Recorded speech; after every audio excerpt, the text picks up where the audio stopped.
Bonjour à tous, on se retrouve pour une nouvelle position. Ici, on est en finale, hein, mais on va quand même réussir à créer une combinaison pour les blancs dans cette position avec un pion passé évidemment.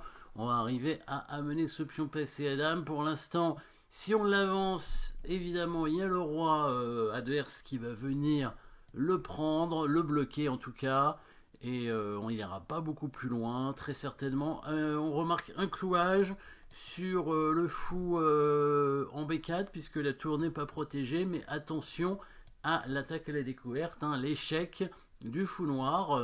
C'est une menace de la part des noirs d'ailleurs. Hein. Les noirs menacent de faire échec ici avec le fou pour gagner la tour blanche qui elle-même n'est pas protégée. Mais tout va se jouer bien sûr sur ce pion passé.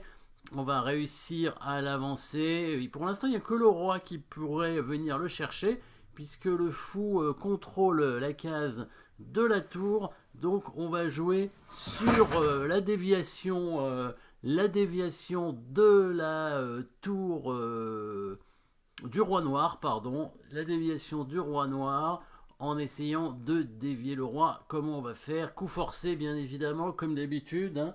On a l'habitude des coups forcés, comme toujours. Le pion qui avance pour faire échec, c'est un peu le seul échec. Hein. Sinon, il y a la tour qui prend le pion.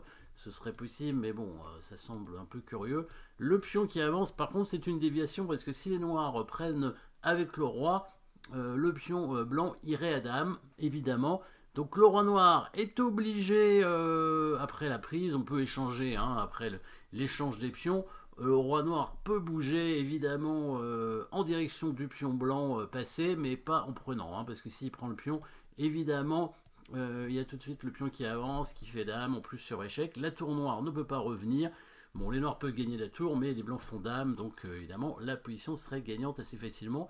Donc le seul coup, c'est bien sûr de ramener le roi en direction du pion.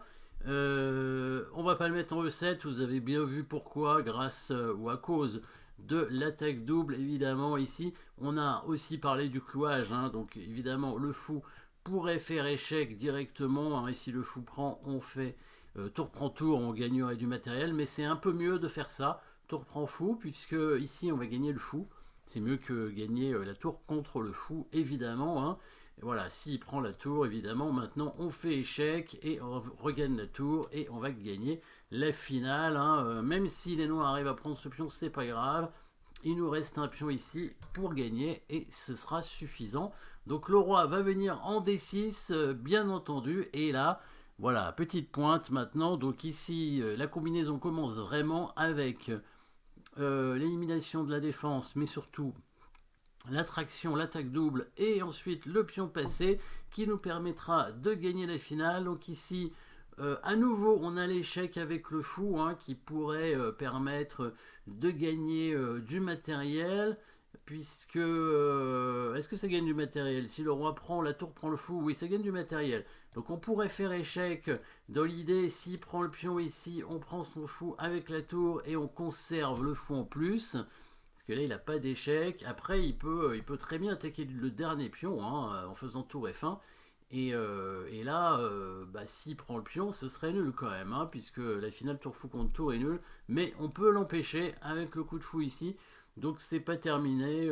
C'est peut-être des chances de gain. Après, peut-être que le mieux à faire pour les noirs, c'est tout simplement de prendre le fou ici. Euh, on avait fait échec.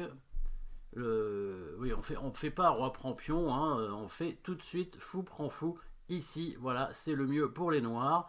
Et s'il prend la tour, il prend le pion. Et bah là, ça va être dur à gagner quand même. C'est possible, mais ça semble compliqué étant donné que bah, y a quand même un pion et un fou contre la tour. Mais il y a peut-être des chances de gain, effectivement. Hein. C'est une possibilité, mais on va faire un meilleur coup avec les blancs. Alors l'autre option hein, pour les noirs serait peut-être, après roi prend c6, tour prend, de venir essayer d'attaquer le pion d'une autre façon, peut-être avec la tour en h1, peut-être pour venir ensuite en h5 pour essayer d'aller prendre le pion. C'est pas évident que les blancs arrivent à le défendre puisqu'il y aura l'échec en g5. Alors, il suffirait peut-être de mettre le fou en e3 pour empêcher le coup tour g5 en fait. Et là, on pourrait empêcher la tour de venir prendre le pion, mais bon, la partie continue en tout cas, et c'est pas évident. Peut-être que l'autre variante était mieux, hein, avec la qualité en moins. Donc ici, après le coup roi d6, qu'est-ce qu'on va faire? Évidemment, élimination de la défense, et ensuite attaque double pour faire une dame avec le pion passé. Voilà, on prend le fou tout de suite, ce qui fait que là, s'il prend pas la tour, on a quand même conservé les pions pour l'instant, et le fou est bien placé, il n'arrivera pas à prendre le pion F5, ça c'est sûr, et même le pion C6, il l'a pas encore pris.